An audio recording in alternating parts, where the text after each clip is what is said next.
హైదరాబాద్లో పలు చోట్ల దాడులు నిర్వహిస్తున్నారు ఏసీబీ అధికారులు. మణికొండలో విద్యుత్ శాఖ ఏడీఈగా పనిచేస్తున్న అంబేద్కర్ ఇంట్లో తనిఖీలు నిర్వహిస్తున్నారు. 15 బృందాలుగా విడిపోయి తనిఖీలు చేస్తున్నారు ఏసీబీ ఆఫీసర్స్.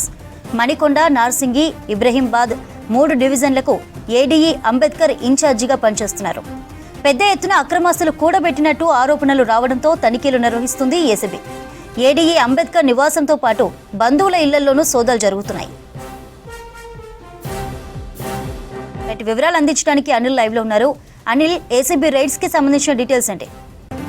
చంద్రిక, హైదరాబాద్ నగరంలో గచ్చిబౌలిలోని టీఎన్జీ కాలనీతో పాటు ఈ అంబేద్కర్ ఏదైతే మణికొండలో విద్యుత్ శాఖ ఏడీగా పనిచేస్తున్నటువంటి అంబేద్కర్ ఇళ్లలో, తర్వాత తన కార్యాలయాల్లో, తన బంధువుల ఇంట్లో 15 బృందాలుగా విడిపోయి తనిఖీలు చేస్తున్నారు.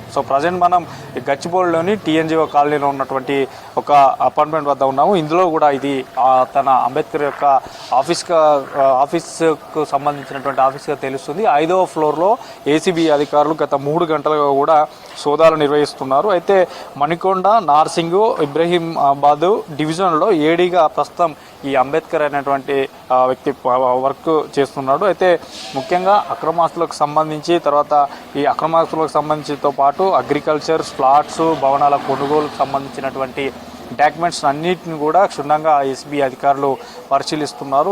చాలా చోట్ల కూడా ఈరోజు ఉదయం నుంచి ఈ యొక్క అక్రమ ఆస్తులకు సంబంధించి ఎలక్ట్రిసిటీ డిపార్ట్మెంట్లో వర్క్ చేస్తున్నాడు కాబట్టి ఎంత మేరకు ఏమైనా అవినీతి జరిగిందా, ఎట్లాంటి ఆరోపణలు ఇతనిపైన ఉన్నాయి, గతంలో ఎక్కడెక్కడ వర్క్ చేశాడు, గతంలో ఇతనిపైన ఏమైనా ఆరోపణలు ఉన్నాయా, ఇట్లాంటి విషయాలన్నింటినీ కూడా ఏసీబీ అధికారులు పరిశీలిస్తున్నారు.